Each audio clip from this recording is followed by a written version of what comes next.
In today's video for the Cadillac 472-500, I wanted to do a bit of a update on where I went on camshaft timing with the stock camshaft. Now, there was a previous video, and if you remember, as it sat with the old chain, it was at 125-degree lobe center. With the new chain, it dropped to 121-degree lobe center. Now, the stock camshaft is ground on 115 lobe center.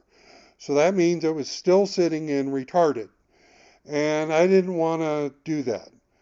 And so I have re-drilled the timing gear and actually advanced it 10 degrees. And I know that sounds like a lot and that sounds crazy, but that puts me just past 110 lobe center, or about 4 to 5 degrees advanced with the camshaft lobe center being 115. I'm at, 110 and a half.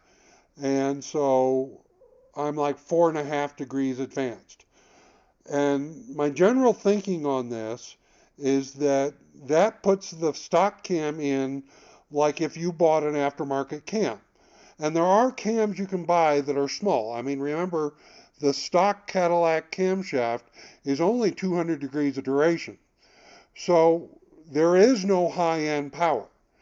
And there are camshafts you can buy that are small, maybe 206 or 204. They're just barely over stock, but they're ground on tighter lobe centers.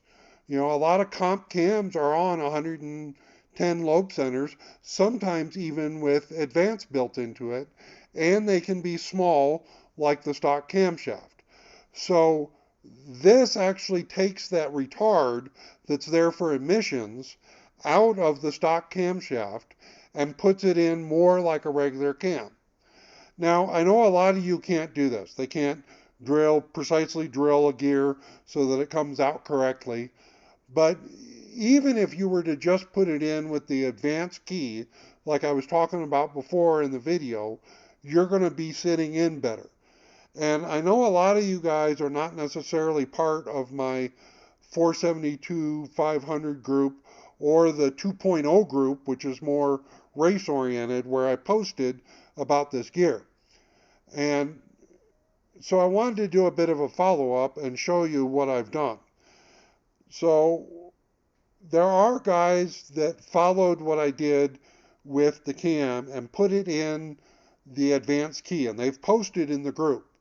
And they're already way ahead of me because they were doing it on a running car, and so they've got it back together and on the street, and they're working on the tune. But it showed a lot of promise with this stock cam. Now, I know it sounds weird because I'm talking about a stock cam. Well, my normal habit with these motors has been to just put in a bigger cam. And this is really the first time I've tried to make the stock cam actually run better. Now, I know a lot about cams, and that's why I understand what to do. The main thing, the low end power. Now, this is a little cam. You are not going to have high end power. And yes, advancing the cam is going to make it more low end power.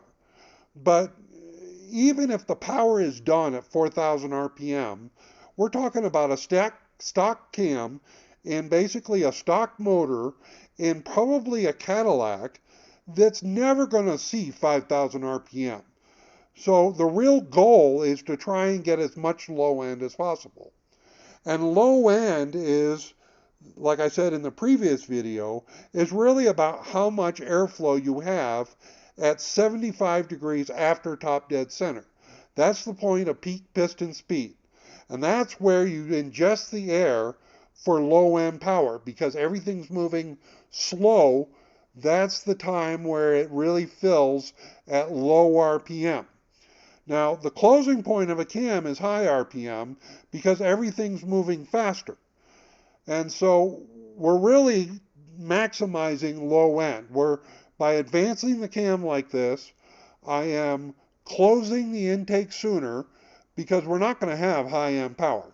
So I might as well close it sooner.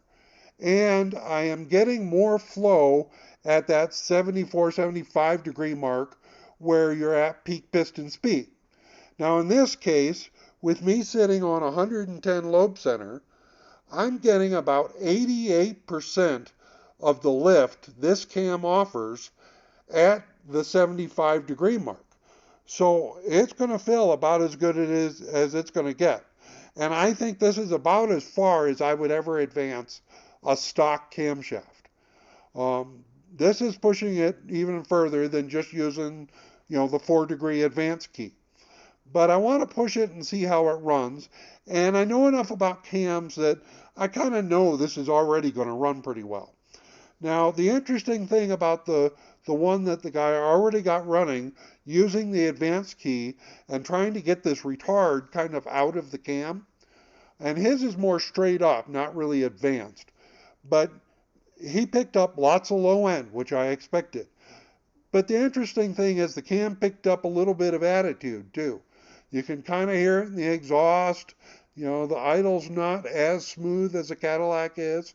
So part of the reason they retarded this cam may not just be emissions. They may have actually been trying to smooth out the idle even more, make it a Cadillac. So anyway, like I said, I just wanted to do a really quick update on what I've done.